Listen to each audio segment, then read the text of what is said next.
All right, Kay, what are you doing this time? Well, Gary, we live in a world of political correctness. You know what? Thank you. I feel like it's gone wild, but that's Thank just you. me. That's just let me me. pull the duct tape off my mouth real quick. Or the black hostage tape. Wait, what's that say on there? What's it say? Canceled? Yeah, that's right. Yeah, it's fired for being white. Mm-hmm. Something that me and Modred like to do is some parody songs, and Sharp Dressed Man by ZZ Top. We like to do Nobody Wants to Book Themselves a Cis Het Band. And then we do that, and everybody groans at our shit, but they're the ones who are wrong. So there are a lot of there are a lot of names for like even childhood games that have had to change. Sure. So like we don't play, and I'm only using this word for illustrative purposes. We don't play cowboys and Indians anymore. Like even back in my day, it was cops and robbers, right? Yeah, I enjoy playing. It's actually your choice whether you'd like to womp them. Uh-huh. Yeah. Yeah. But there's a phenomenon. There's a game that people play where they grab the skin of somebody's forearm and they kind of like twist it. Oh, yeah. And it's kind of a weird game. It's more like torture. It's more like friendly torture to people. It's more of a move. It's more of a like it's just kind of a special move. It's just kind of a mean thing you can do to somebody who's forced to be in the room with you. Yeah. Yeah. And I was looking up and I was like, okay, so what do you call this now? And none of these names make sense to me. There's snake bite, arm twist. Okay. Seasonal gift man. Cooking with that one. Yeah. That is true. Yeah. But I wanted to do this to you, so I'm going to do arm snake to arm you. Snake. And we're going to see if it makes a pattern. We'll see what happens. Oh, okay. Yeah. No, that does hurt. Yeah. That doesn't feel good. That is just a way to hurt somebody. It's not a wet willy. I expected it to hurt, and it did. Yeah. Yeah. Like, it's weird how that lives in the same world as wet willies. Mm-hmm. Like, things like a titty twister. And this, like, they live in the same world as a wet willy, which, like, a wet willy is uncomfortable. Like, It's gross. I'd probably rather have a snake bite than a wet willy. Like, I don't need that. I mean, it's not fluid exposure. No, but it feels like it. You're not fluid bonded with Jake from third grade. You're fluid bonding people at random on the playground. But one of them is just this. Several of them are just this fucking hurts. It's a way to hit somebody. Yeah, kids are fucking weird. Yeah.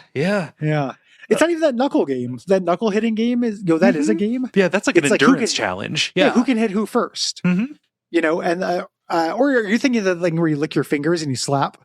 No, it's like where you hold your knuckles together. Hold your knuckles together and move them back and forth, and then the person who stops is the word we don't say anymore. Yeah. Bloody knuckles. Bloody knuckles. Yeah. Christ. Mm-hmm. That hurt. Let me take a look at the bruise real quick. Yeah.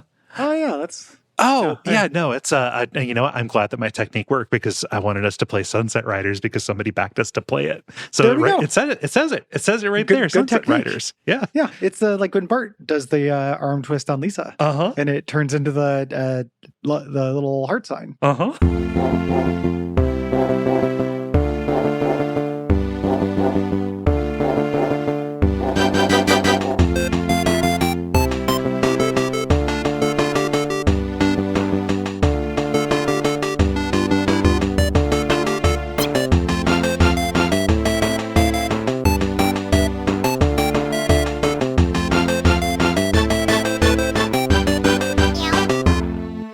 My name is Gary Butterfield, he, him. My name is Kay Ross, she, her. And welcome to Abject Buffering. That's the best version of that joke. Not going to put people on blast, but that is a common entry. It is a common entry. Yes. I worry that we didn't do it last time and somebody resubmitted it, but I don't know what happened. Maybe we haven't done it. I've read it a bunch. Mm-hmm. I couldn't remember if we had done it yet or not. Yeah. But now we have. Mm-hmm.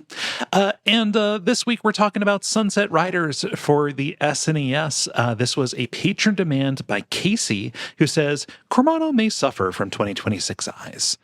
Yeah. Yeah. I mean, the Caballeros, I support Caballeros. I want them to be Caballeros.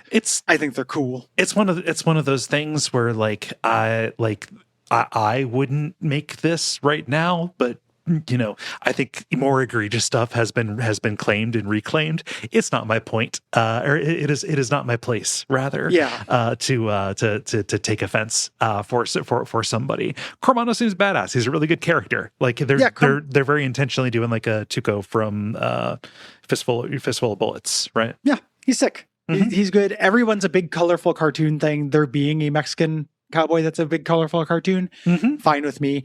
There's actually things that are way worse in this game, especially in the arcade port. Like Cormano doesn't age real well, but Dead Snake or whatever, the boss who is the Native American Dark Horse, I believe. Okay. Oh, I'm sorry. It's Chief Scalpum. Oh my God. Yeah. Holy shit. That's not so great. That makes Cormano wild to look. Yeah, super downright. But we're right. This does not look great through 2026 size. This is a Konami running gun from 1991. Yeah, this is a pretty good game. Yeah, the Super Nintendo version not until 1993. A little bit compromised, but I like Sunset Riders. It's it's like the Konami arcade game. So in my head, this was a like a beat 'em up. Because it looks an awful like a belt scroller. So when I sat down to play it, I was like, oh yeah, this plays it's a running gun. Yeah. Yeah, it's a Contra. Down to one hit deaths for enemies and stuff. Even the bosses, the first boss, the Bury With Me My Money meme guy, plays, if it was in Contra, it'd be a giant wall that was all those things. Yeah. They would just be turrets. And it would play exactly the same. Yeah. You start with a spread gun. It's Contra. So I was playing this, oh yeah, this is good. This is, fine. I'd like when I see it at an arcade, the next time we're at an arcade, I want to play it. Yeah, perfectly cromulent. Sunset Riders, a good time on a free arcade to kind of do a playthrough. Yeah, as a thing. But I just in my head I lumped it in with the Cowboys of Moo Mesa game. I think maybe, or the Alien versus Predator beat 'em up. Which just great number of Konami beat 'em ups. Yeah, Pretzels is the same. Yeah, Pretzels. Yeah, exactly. Yeah, it does have that element to it. Running guns are cool. There just aren't that many that I think broke through for everybody. Yeah, I like this genre. I think it's fun. For me. This is hard. This is actually considered to be pretty easy. The bosses take some real getting used to. You can get through the levels no problem. The bosses, you really got to learn them shits. There is some stuff that does feel like quarter traps. When you get to the stampedes, the stampede is real cool. You see the chickens running and oh, what's happening? And then in come the bulls, and then it's just just anticipate what's going to be coming, where you need to jump as they go along. But it's hard to ignore the spectacle of that. That's really cool. It's fun. And the running animation on top of the cows has a lot of charm to it. It's very cartoony.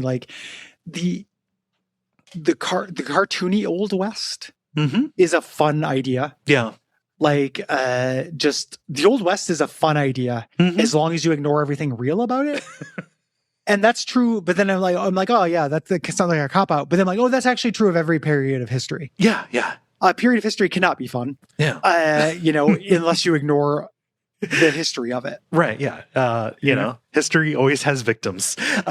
History has a body count, quite literally. So it's I think about, oh, cool. I love a medieval times theme thing. And I think about a cute medieval times. You think about Castle Crashers. Yeah. And no, actually it's pretty bad for people who crash castles. Yeah. It didn't go well for them. No, it didn't go well for them. They had boiling oil poured in their fucking eye sockets from up above. Yeah. You look at a medieval or Dark Ages thing and you think, nobody's showing what's happening to Jewish people during this. Yeah. And it's a thing why would they? Yeah, I know. Absolutely. I know you're not making that argument. Yeah. I'm just saying the degree to which being constantly vigilant has broken my brain. Oh, yeah. It's disgusting. I hate myself now. The idea that I also have that thought. Uh-huh. And I'm like, why am I putting on full armor to charge against like the colorful adventures of Merlin Jr. and his magical hat on SNES? Like, I don't need that. That's stupid. That's a dumb waste of my time. Yeah, it is pathological. Not pathological. God, wanting to caring about other people is never pathological, right? No, or no, like of course not wanting to inadvertently offend anybody, but like, I didn't make this. I don't have to answer for it. No, I didn't make it. I don't have to answer for it. This cannot be the load-bearing strut of this systemic problem. Cannot be, you know, the adventures of Wandy, the magic wand, and how he hung out with King Arthur. Yeah. Cannot be responsible for the entirety of English imperialism. Yeah, this is not colonialism. This isn't the fulcrum of the lever here. Yes, a stupid place to focus energy. Every little bit matters, and you got to put yourself in the mind of somebody who's like looking at it. That like, the only thing that's pathological is the flagellation, I guess. Or the lack of perspective, I suppose, that you can get into being hypervigilant like that. Yeah, and you run into the drawing your line thing too. If somebody sees this and is like, this is gross, the Old West is gross, I don't want to play this. I'm never going to make fun of them for that. Like, I don't. Yeah. Cool. That is a-okay and stuff. Everyone draws their own line. Nobody from the Old West is materially supporting from this. Yeah. The degrees matter. I think. That said, Chief Scalpum sucks. Yeah, no, and that bums me out. I don't think it's in the SNES version. I think that got cut for it. Good. This is a porting game with a storied port history where the arcade game has everything, the SNES game has most of it, and then for some reason the Genesis version's cut in half. Yeah. There are 4 bosses because you get fucked. Yeah, 2 characters, 4 bosses, go to hell. Yeah, there's you can only have 2 players, so why would you need 4 pickable characters? Well, I don't know, man. It's kind of cool. Yeah. Maybe you like the color schemes. Yeah, I don't know. This is the Sunset Riders is real fun because it has if you look at the cover, the Japanese cover here on the Konami wiki, cowboy, very artful, romanticized drawing of a cowboy there. On the actual Wikipedia, the flyer for arcades is incredible. Are you looking at the Strike It Rich with Sunset Riders? Yeah, flyer, like a grizzled prospector, like with his burro, big full beard and all with a donkey. Yeah. Does this make you want to does this communicate anything about a video game to you? No, nothing at all. Yeah. Ironically, now that I'm old, I would play this video game where you're the prospector managing that donkey. Oh yeah. I don't know. Yeah. A cross between SnowRunner and then a prospector sim. Pretty good. Yeah, I would play the shit out of that. I would stream that. That sounds good to me. Give me the meticulously simulated prospector simulator. It's not what this was at all. This has, it does not communicate the candy colored cowboy stuff of this. Yeah. Well, just 90s. You advertise stuff by making it look gross, right? Yeah. Well, I mean, this doesn't look gross. Yeah. This isn't you'll never get the bounty for them. It shows a bullet head, a headshot wound. Yeah. It's just a guy doing a job. It's unrelated to what you do in the, he is a prospector. You're a bounty hunter. Yeah, I suppose you're right. One of the most exciting things you can do for money. I called him I called him gross because he's scraggly. It is mundane. I don't know. Yeah. I look at this man and I think about how he smells. I think about how everybody in the Wild West smelled. This is a guy who would look at you from the background of the game you're playing. Yeah. This would be if you advertise Street Fighter with a guy sitting and watching Guile. Imagine a guy giving a thumbs up and you're like, man, can you imagine that getting thumbs up action? Yeah, it's the people who are cheering from behind the fence, right? Yeah.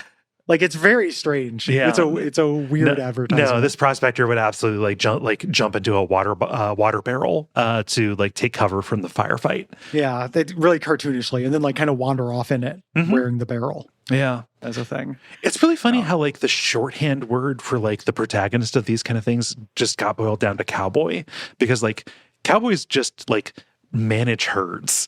A cowboy is a job. A cowboy's a job. Yeah. Bounty hunter is a job too. These guys are called cowboys and they're explicitly bounty hunters. Yeah. They're just dressed as cowboys, which are also bounty hunters. Like a lot of the Old West turned into cowboy. Yeah, like it turned into I don't know. It's like you've like something sub comic book.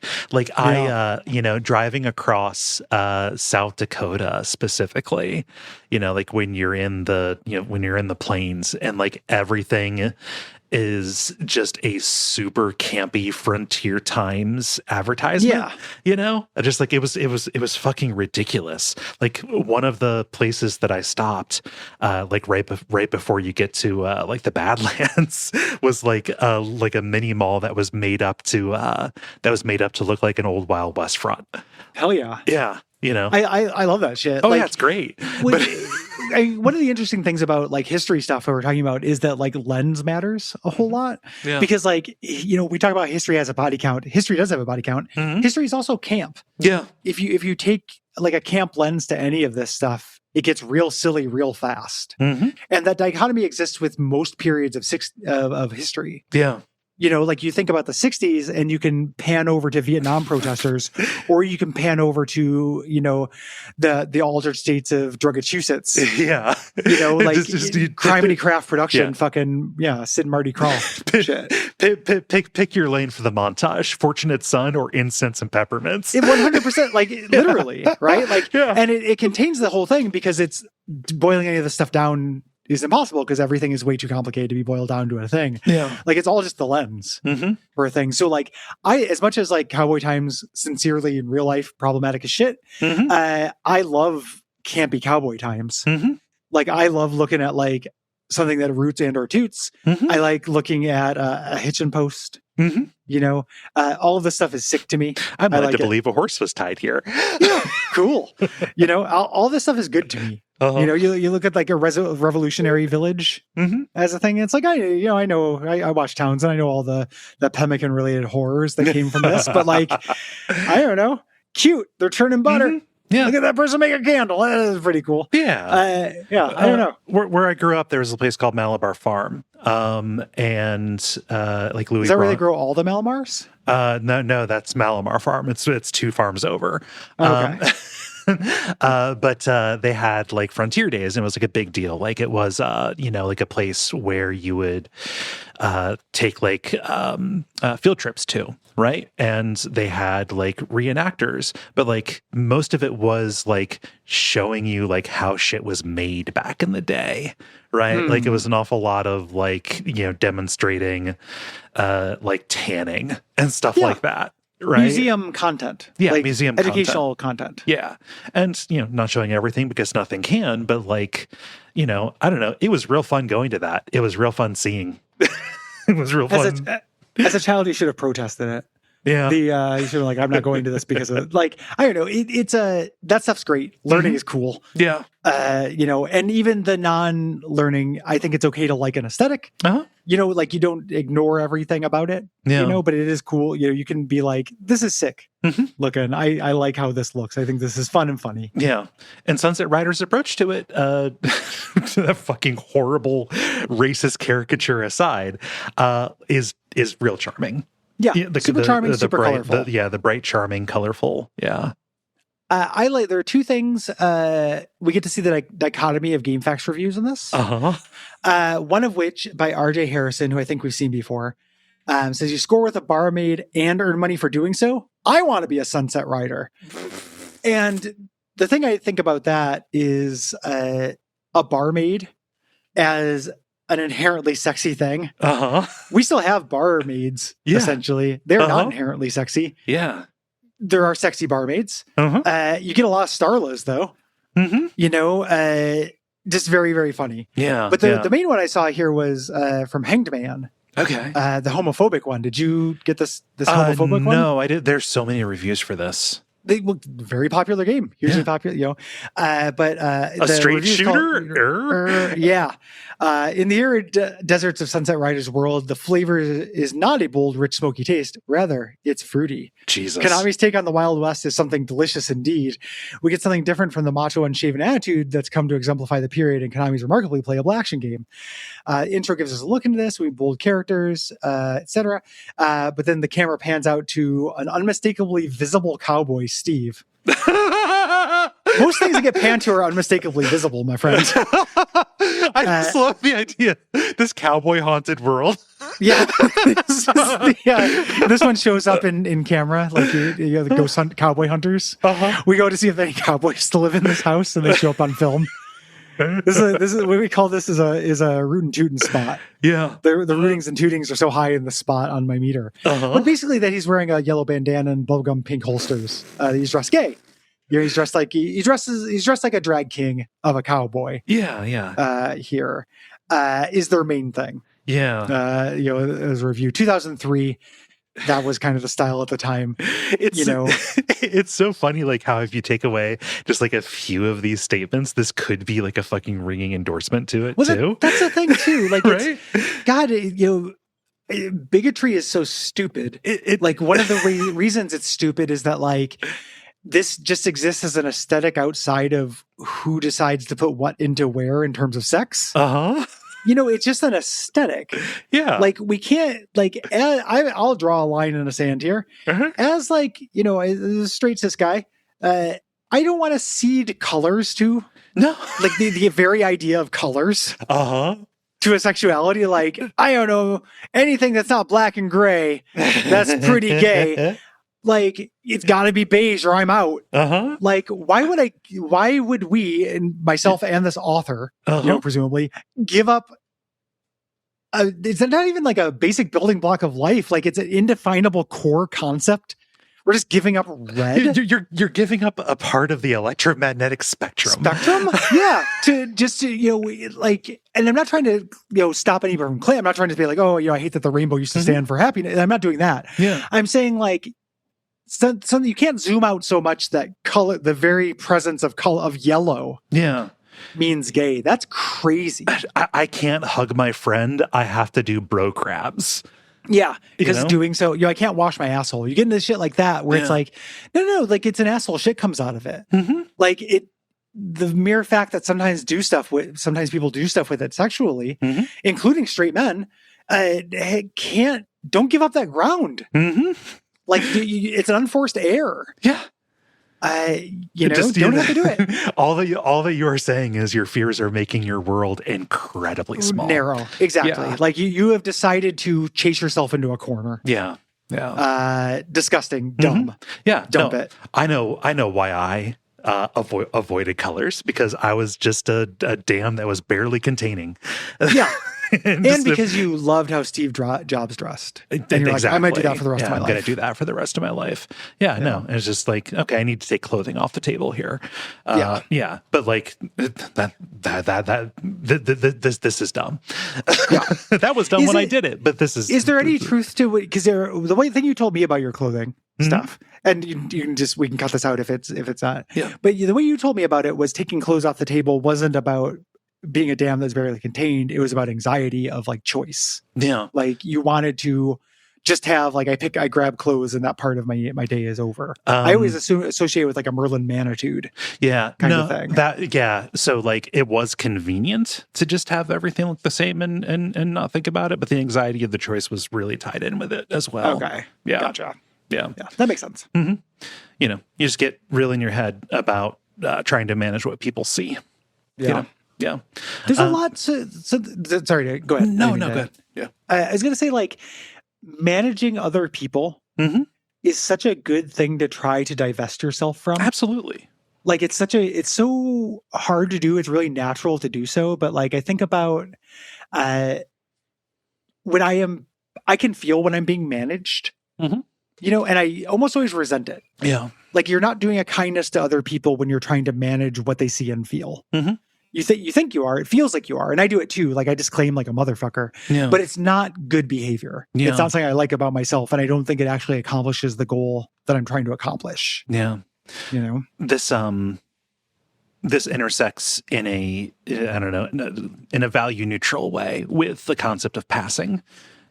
Because that is very much about understanding what people see and then focusing on those parts in order to present in such a way that, like, in that split second when they first perceive you, they see what you want them to see, right? Well, there's that element, right? And there's stuff tied into that where it's like, and you can tell me if I'm out of bounds. The where there's safety elements and stuff. There's so many different concerns to that. That complicate it. But my platonic ideal for a world for passing and for trans people is you dress what you think looks cool and good. Yeah. And if you pass or if you value passing, it's because that's how you want to look. Like there's nothing weird or wrong about wanting to look away. And it doesn't have to be about managing somebody else's expectations. It can just be, this is how I'd like to look. Yeah. And it's like, oh, this is what I want. This is what I want people to see. Yeah. I mean, even if it's not just people see, it's how I want to, this is my expression. This is what I want. This is This is what I am. This is what I want to put out. And it's that makes tons of sense to me as a thing. That doesn't feel like managing expectations to me. It feels like it is literally managing an expectation because there's more effort involved in a lot of the time, but it doesn't feel like it comes from the same place as like, hey, just so you know this, now let's have the conversation. Sometimes that can be real useful, but sometimes it's not. The world you're describing is the world that I would like as well. And not trying to tell you anything you don't know. I don't. Hopefully, nobody thinks I'm doing that because that's not my intent. And it gets us back to this to this Hanged Man review where like it is very funny, like how just the rote descriptive stuff sounds like a hell yeah, right? Like saying like, oh, this is a little bit fruity, and just like talking about how everything's colorful and blah blah blah. Like take a couple of like the value statements, like some of the qualifiers, and like just how one person's description of hell sounds like heaven. You think about somebody going to the city and just like, oh, it's just like everybody was dressed so outrageously, you couldn't tell who was what. Like nothing met my expectation, and people were expressing their affection. It was terrible. It's like hell yeah, give me that. It's all lens stuff, right? Like it is because like this idea of candy cowboys as a thing. I love a candy cowboy. I love an actual gay cowboy. Like you're talking about Life at the Outpost. Everything goes back Ram to the Ranch. Outpost. Yeah, everything goes back to Ram Ranch, right? Everything to Ram Ranch. So I love a gay cowboy. I also like a serious cowboy. Like if somebody wants a Red Dead 2 or a Deadwood kind of thing, where everyone's not dressed up like a Laffy Taffy, I'm into that too. I have space in my heart for all of it. Like it's not necessarily about a hell or a heaven. It's about ascribing value to something in advance. Yeah. Like if I want candy cowboys, I'll go to candy cowboys. If I want, if I think about a city, I like a fiction. I like Seven. That takes place in a city that is not a loud, affectionate city. That takes place in a dour Gotham-like city. That's a Batman movie. I like all of it. It's all fine. It's all fucking make-believe. Choose your lens, as a thing. When people are talking about real places like the city, you're 100% right. Like, no, those are actually good things. It's sick that everyone gets to do what they want to do because that's how it's closer to what the world should be, than it is in rural zones. But there's an angle in which this person could write this review that wasn't homophobic, where they'd be like, when I think about cowboys, what I want is, Deadwood. I want The Quick and the Dead, or like Unforgiven, or, I'm trying to think of things for this person's age cohort and stuff. And that I think that's fine to prefer that. It's not that like, oh, Candy Cowboy objectively better than a serious cowboy. It's apples and oranges. It's just say, neither of those apples or oranges are gay. Well, those are gay cowboys. You can just have those as a separate thing. It's the way that kids, when I grew up and when you grew up too, when a lot of, basically everybody who's older than 20 grew up, gay was just a synonym for stupid. Right. Yeah. We didn't know how else to do it. Like it was a way.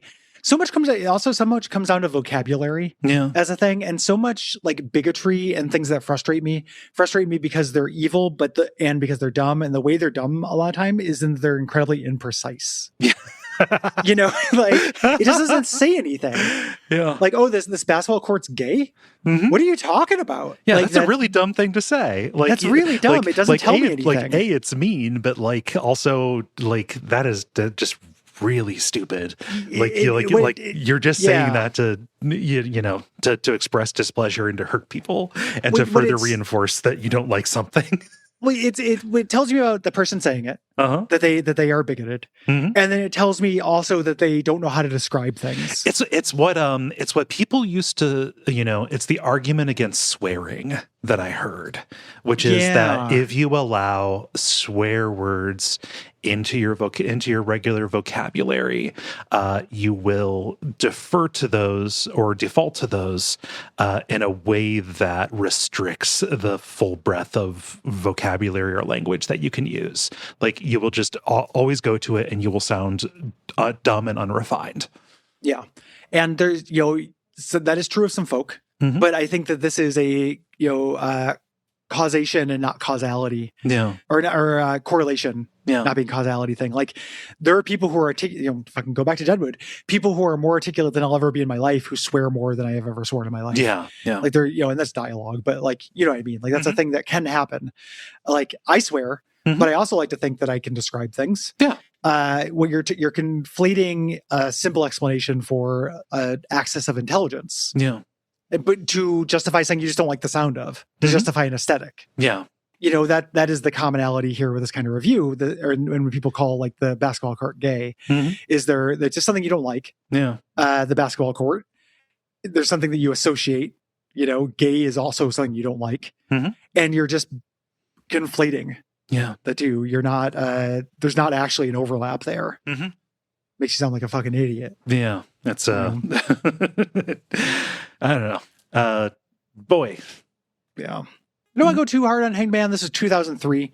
Yeah. I was not calling things gay by that point, but I would not be above seeing Sunset Riders and being like, this is a bunch of gay cowboys. I wouldn't think it was bad that they were gay, but I would joke about a bunch of candy cowboys. Yeah, yeah. Like just the Hanged Man could have accomplished more just by saying, "Oh, I don't think this is cool. This isn't cool to me." More of their point, like more of what they want to get across. Yeah, there's no reason to like rope in an identity and a culture and a disfavored people into it. It's so weird because they give it like they love it. It's a 9 out of 10 game. They just really need to point out that like it's colorful. Weird. It's also everybody who has this attitude, and this goes into that rural city divide, needs to meet more gay people. Yeah. Like the thing about once you meet gay people is you realize there are so many fucking normie gay people. The idea of that, like, oh, like you can never tell who anybody is, and everyone's wearing super bright colors and like making out in public and shit. Like that does happen. There's room for that. Most gay people I know don't. Like they're just folk. Yeah. My like the first like gay man who I was like close to, like good friends with, was my boss at my old job at PSU. Like when I moved here, like the normiest dude, like really great, really funny, really nice, like tennis, gay as hell. Yeah. Like absolutely loved to plow ass, and but just wore beige fucking golf shirts. Yeah. And stuff. He didn't owe anybody that, but that was just the way that he existed. No, it was just him. Yeah. Like it's not about owing. It's not about managing. He wasn't trying to cover for anything. He was very open about it. Even with like students and everything, like you would come up, he was just, that was his aesthetic. You can have an aesthetic.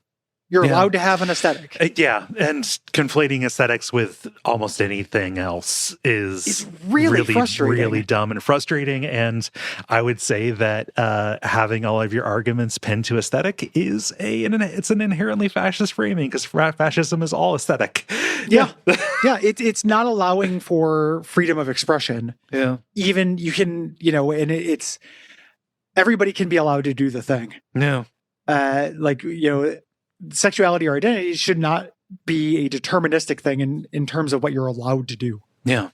On any metric, obviously freedoms, but also like if you want to wear, I don't know, you're right. You see, what is it? There's a Big Joel video where there's like a guy who, he's talking about a Dr. Phil show. Dr. Phil is like real arch conservative, and talking about him interviewing a guy who says he is a dog.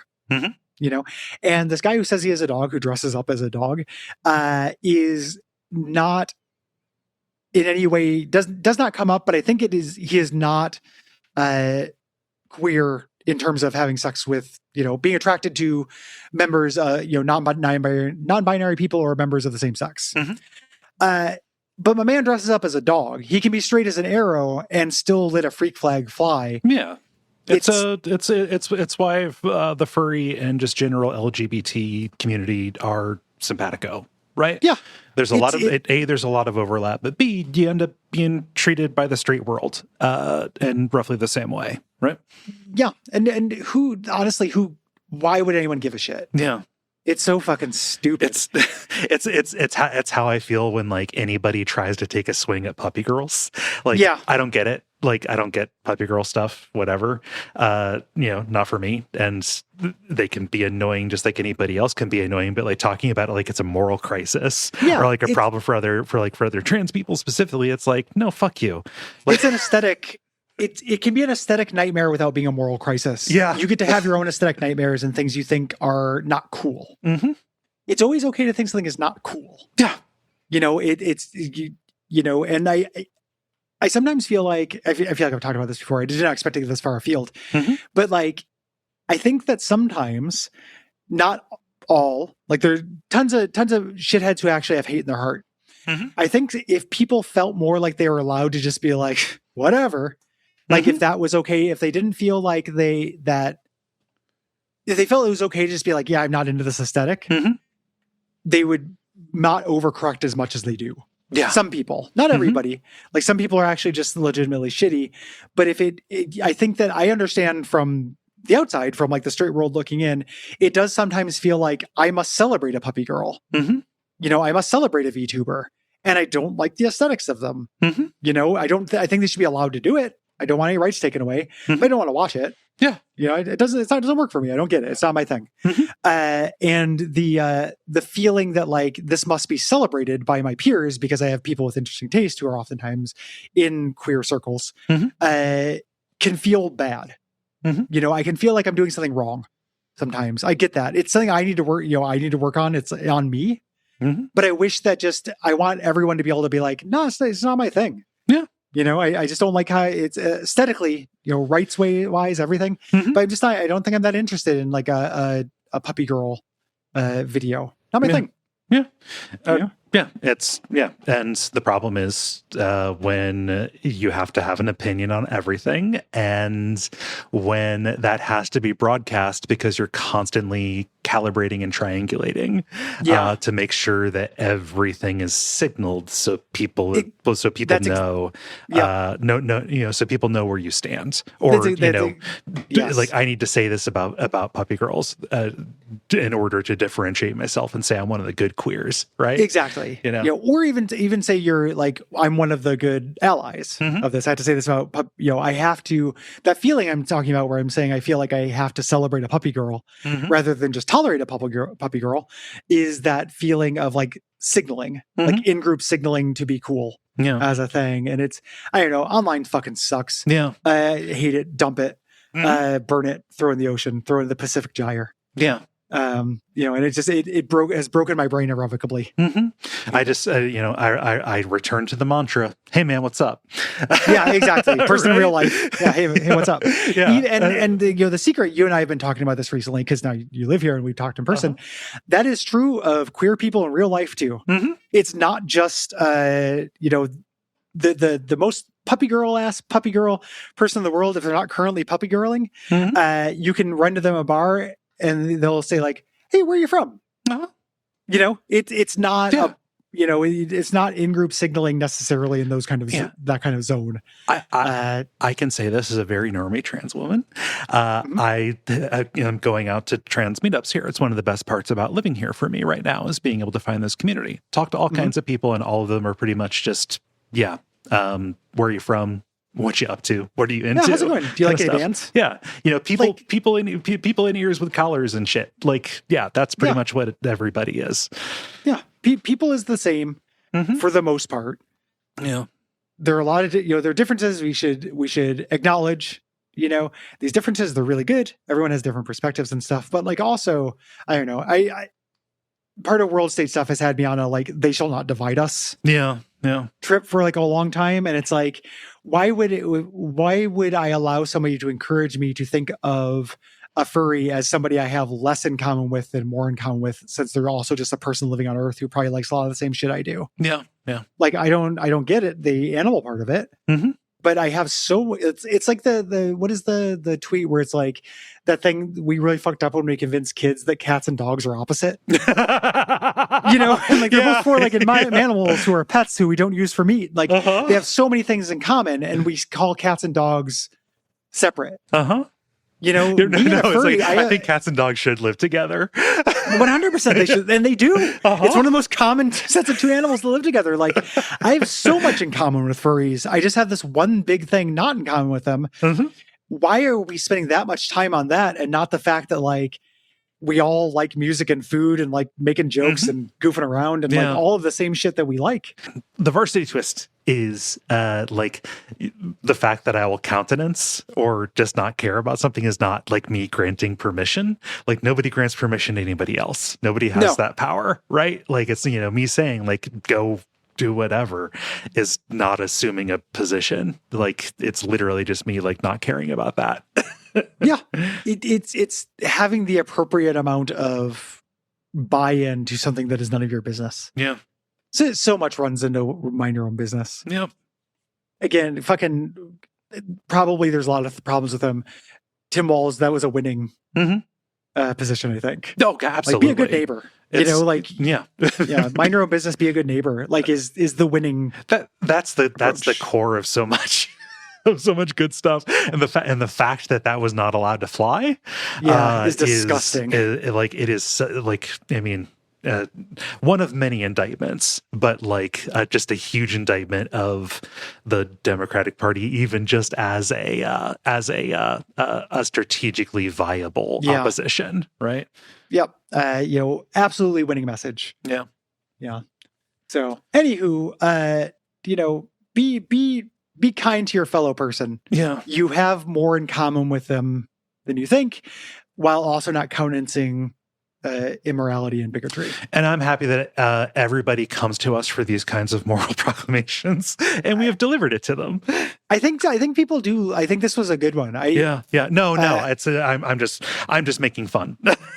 I'll be curious. Sometimes we do get backlashes about this and such. This one, I think this is one of those. This episode had it all. Episodes like we had some real good goofs, and then we got kind of serious for a little bit, all because of this one homophobic game facts writer. So God bless you, you homophobe. don't clip that out of context. What can people do if they like this show? If people like this show, they can go to 1 second here. Sorry.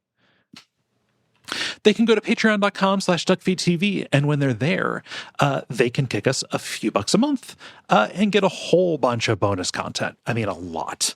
Yes. Ever growing super bonus content. I'm going to bring it up now. Dispatch roundups. Yeah. We always forget to bring this up. We recorded one today. We forget because it only comes out quarterly. Which that's not all that often in terms of a benefit, but you get the backlog because of the ever-growing super backlog. If you join us now, you get all the old ones. If you like our dispatch episodes, which I think are really fun, you get a bunch of them. Just a concentrated hit of like Q&A and longer form discussion. Yeah, we're a little bit looser and gooser. There's a Western theme as well. There is. So if you like that, it's a cowboy candy kind of thing. And then we also have a bunch of other shows. Tons of other shows. Unfilmable is in a really nice place right now. Doing good stuff with the listener supported things, all that stuff. Really good. You can also leave us a rating review on Apple Podcasts, Podcast Addict. You can talk about us on message boards, Reddit, join our discussion on Discord if you're a patron, things like that. And join us in thanking our producer, Gwen. Thank you, Gwen. And what should they do until next time? Until next time, this has been Abject Suffering, where ow, ow, ow, ow, ow, ow.